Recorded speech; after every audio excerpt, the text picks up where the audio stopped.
जय हिंद, वंदे मातरम। साथियों, आप सभी कैसे हैं? आई होप आप सभी अच्छे होंगे। आज की वीडियो में हम लोग बात करेंगे गांव के पिछड़ने का क्या कारण है।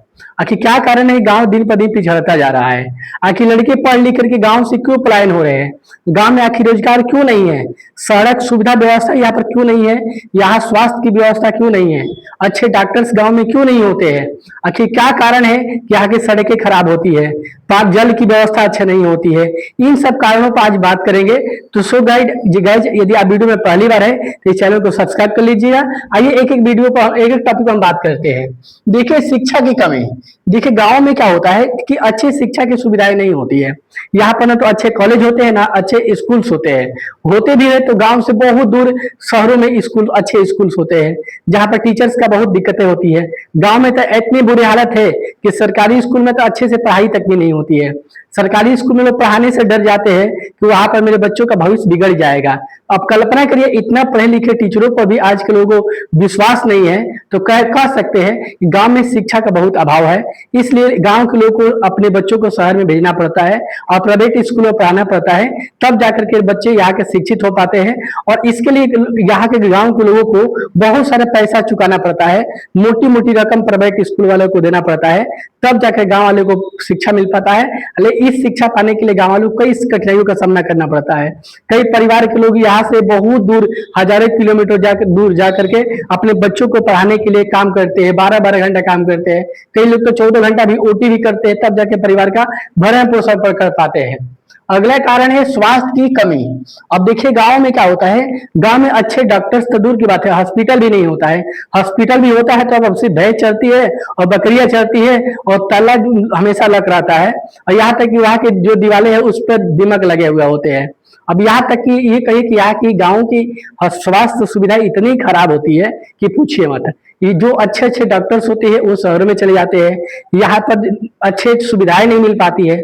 इसलिए गांव पिछड़ता जा रहा है दिन ब दिन। आखिर ऐसा कब तक चलेगा कोई नहीं बता सकता है, क्योंकि बरसों से ऐसा, जब से देश आजाद हुआ गांव पिछड़ा ही रह रहा है और पिछड़ा ही रह रहा है। जब भी कोई नेता विधायक मंत्री बनता है तो गाँव पर ही ध्यान देता है और गाँव में आकर ही वोट मांगता है, और जैसे ही जीत जाता है तो सबसे पहले इनका गाँव से ध्यान हटता है और गाँव में वो आना पसंद भी नहीं करते हैं, क्योंकि आने के लिए ना उनके पास अच्छा रोड है, क्योंकि वो फॉर्च्यूनर से आएंगे तो रोड की कहाँ से इनको दिखेगा। और वो उनके बच्चे तो क्या तबीयत खराब होगा, क्यों? क्योंकि वो शहर में रहते हैं। गांव में होते तब न पता चलता कि कितनी असुविधाएं सह करके गांव के लोग अपने जीवन यापन करते हैं। अगला हमारा टॉपिक है शहरों की ओर पलायन। अब देखिए क्या है कि गांव में बहुत ऐसे, आप भी देखे होंगे, गांव में बहुत ऐसे परिवार हैं जो थोड़ा सा पढ़ लिख ले रहा है तो गांव छोड़ दे रहा है। कोई किसी को भी सरकारी नौकरी लग जा रही है तो गांव छोड़ दे रहा है। इसके पीछे क्या कारण है कि गांव की समस्याओं को देख चुका है। वो देख चुका है कि गांव में हमारे बच्चों का भविष्य नहीं है, यहाँ पर हमारे बच्चों का भविष्य सुरक्षित नहीं है, इसलिए अपने आपको वो शहरों में सेटल कर लेता है। तो अच्छे अच्छे व्यक्ति जो गांव के होते हैं शहरों में सेटल हो जाते हैं, और चूंकि वो हर टॉपिक पर बोल सकते हैं, बिजली के लिए लड़ सकते हैं, स्वास्थ्य के लिए लड़ सकते हैं, हमारी शिक्षा के लिए लड़ सकते हैं, लेकिन वो किसी कारणवश या मजबूरवश वो शहर में जाकर सेटल हो जाते हैं, तो गांव में लड़ने वाले कोई बच नहीं जाता है। अंत में गांव वालों को ये परेशानी का सहना पड़ जाता है, और इस कारण से दिन पर दिन गांव पिछड़ता जा रहा है। आखिर कब तक चलेगा अब कोई भी नहीं बता सकता है कब तक चलेगा, क्योंकि हर लोग के दिमाग में यही बैठ गया है कि गांव में कुछ नहीं रखा है, गांव से जाना है, गांव से जाना है। क्योंकि गांव में न तो स्कूल है ना कोई व्यवस्थाएं है, तो लोग करके रह के यहाँ क्या करेंगे? यहाँ पर न तो रोजगार के अवसर है। अगला है हमारा टॉपिक है बिजली की समस्याएं। तो देखिए, सबसे बड़ी समस्या यहाँ पर बिजली की है। देखिए, ये है कि चूंकि सबके घर पे इन्वर्टर की व्यवस्था नहीं होती है गांव में, तो बच्चे क्या होते हैं, बच्चे स्कूल से पढ़ के आते हैं दिन में, तो शाम को तो बहुत बच्चों का घर पे काम पड़ जाता है। लड़कियां चुकी है तो वो खाना बनाने वगैरह में भी लग जाती है, हाथ बटाने लगती है अपनी मम्मी उम्मी का। तो इस तरह से कम ही बच्चे दिन में पढ़ पाते हैं, और शाम को जैसे ही पढ़ने बैठते हैं, लाइट भूख भाग, आओ सनम जाओ सनम की लाइट आएगा जाएगा आएगा जाएगा, जैसे लुका छिपी खेल होता है, हो रहा है। तो इस तरह से बच्चे पढ़ नहीं पाते हैं। और यहाँ तक कि यदि कहीं एक बार हल्की भी बारिश आ गई तो बिजली की कटौती शुरू हो जाती है। अब कारण ये है कि भाई कहीं पर शॉर्ट करता होगा, ये बिजली विभाग वाले ही बता पाएंगे, क्योंकि ये एक टॉपिक है इसलिए मैं इस टॉपिक को बात कर रहा हूँ। अब बिजली विभाग वाले क्यों करते हैं इस टॉपिक तो वही लोग जानेंगे। अब यहाँ तक कि कोई ट्रांसफार्मर भी जल गया तो इससे बहुत कम लोग जागरूक होते हैं। 2-3 दिन लग जाता है लगवाने में। किसी मोहल्ले में क्या होता है, फ्यूज उड़ गया तो 1-2 दिन बाद लगता है, क्योंकि जागरूकता की कमी है। अब कई तरह की ये समस्याएं हैं, तब इस कारण गांव दिन पर दिन पिछड़ता जा रहा है। अगला कारण है कृषक की हालात। अब देखिए, देश में यदि भारत में सबसे बुरी हालात किसकी है तो कृषक की हालात है। इसके पीछे अनेकों कारण है। पहला कारण यह है कि कृषक पर जो व्यवसायी वर्ग है पूरी तरह हावी है। होता यह है कि किसान के पास सुविधाएं नहीं होती है। जैसे आलू का खेती हुआ तो आलू बहुत अच्छा पैदावार हुआ, लेकिन किसानों के पास क्या इकट्ठा करने के लिए, संचय करने के लिए उनके पास सुविधाएं नहीं होती है। इसलिए ये इतना सस्ते में किसान बेच देता है आलू को कि यहाँ तक उनको लागत का भी पैसा नहीं आता है। अब दिन पर देखिए, पेट्रोल डीजल बढ़ता जा रहा है, यूरिया खाद बढ़ता जा रहा है, सिंचाई का रेट बढ़ता जा रहा है, जोताई का रेट बढ़ता जा रहा है। तो अब कल्पना करिए भाई, खेती करना बहुत महंगा हो गया है। महंगा होना कोई बुरी बात नहीं है, होना समय के साथ सब कुछ होता है।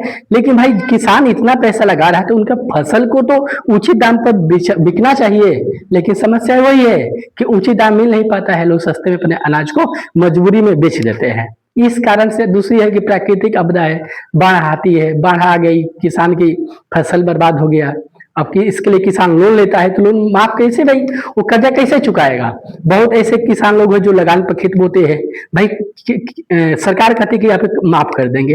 किसको माफ करेंगे भाई, खेत तो किसी और का है, लगान पर वो बो रहा है, तो भाई आप पैसा किसको देंगे, खेत वाले को देंगे, उसको डबल फायदा है भाई। उसको लगान भी मिल गया, जो आप मुआवजा देंगे उसको मिल गया, जो खेत लगान पे बो रहा है उसको कुछ मिला ही नहीं। इस तरह से किसानों का दिन पर दिन हालत बुरा होता जा रहा है, और इसमें सबसे गांव के पिछड़ने में एक ये बहुत बड़ा भूमिका है। अगला कारण क्या है, सड़क परिवहन की समस्या। अब देखिए, गांव में ऐसी सुविधाएं है, ऐसी दिक्कत है कि किसी का तबीयत अचानक खराब हो गया और कोई मान लीजिए शॉर्टकट में ये समझिए कि किसी महिला का डिलीवरी है और गांव से वो बिलोंग करती है, तो यहाँ तक कि हॉस्पिटल जाने में भी बहुत दिक्कत है। अब कैसे जाएगी, अब भगवान ही जाने। इतना जगह जगह पर गड्ढा है। योगी जी तो ऐसे बोले हैं गड्ढा मुक्त सरकार है हमारी, लेकिन गड्ढा मुक्त कहा है। योगी जी यदि आएंगे हमारे गांव में, चाहे हमारे क्षेत्र में, तो हम अपने गर्व से ये कह सकते हैं कि योगी जी, हम आपके उत्तर प्रदेश के नागरिक है, चलिए आपको हम दिखाते हैं गड्ढा कहाँ कहाँ पर है। लेकिन अब क्या कहा जाए भाई, हम लोग तो पॉलिटिक्स से जुड़े नहीं है, पॉलिटिक्स की बातों टॉपिक पर तो बोलना भी उचित नहीं है। इस तरह से हर जगह क्या है, परिवहन की सुविधा नहीं है, इसलिए हम गाँव पिछड़ता जा रहा है। अब ये कि किसान ने सब्जी बो दिया, उसको लेके जाने के लिए भी बहुत दिक्कतें का सामना करना पड़ता है, इसलिए वो सस्ते रेटों पर अपने फसल को बेच देता है। अगला है सरकारी योजना की जानकारी का अभाव। देखिए, सरकार तो बहुत सारी सुविधाएं देती है, योजनाएं देती है, लेकिन कुछ वर्गों तक सिमट के रह जाता है, सरकारी विभाग तक सिमट के रह जाता है। गांव के लोगों को पता ही नहीं चलता है कि सरकार सुविधाएं क्या देती है। लेकिन मैं शॉर्टकट में भी इस वीडियो के माध्यम से कह सकता हूं कि सरकार जो सुविधाएं देती है उसका अच्छे अच्छे लोग फायदा उठा लेते हैं, और जिसके लिए सुविधाएं देती है उसको फायदा नहीं उठा पाता है।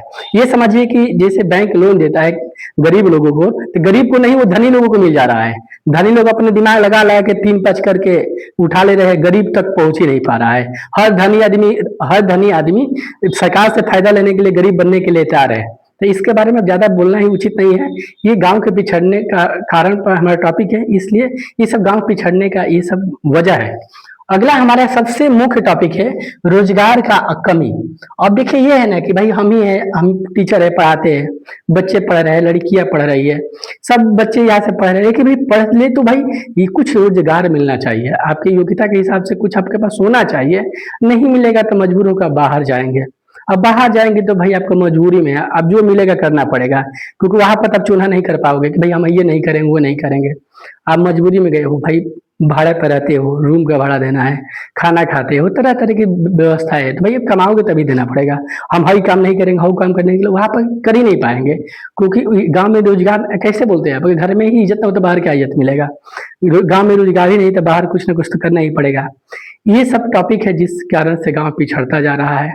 अब कब तक पिछड़ा रहेगा इसके बारे में हम नहीं कह सकते हैं, लेकिन हम सब यही प्रयास कर सकते हैं कि भाई लोगों को अवेयरनेस कर सकते हैं, लोगों को अपनी बातें दूसरों तक पहुंचा सकते हैं, जानकारी दे सकते हैं। यदि आप लोग को वीडियो अच्छा लगा तो इसको लाइक कीजिए, कमेंट कीजिए, शेयर कीजिए। धन्यवाद।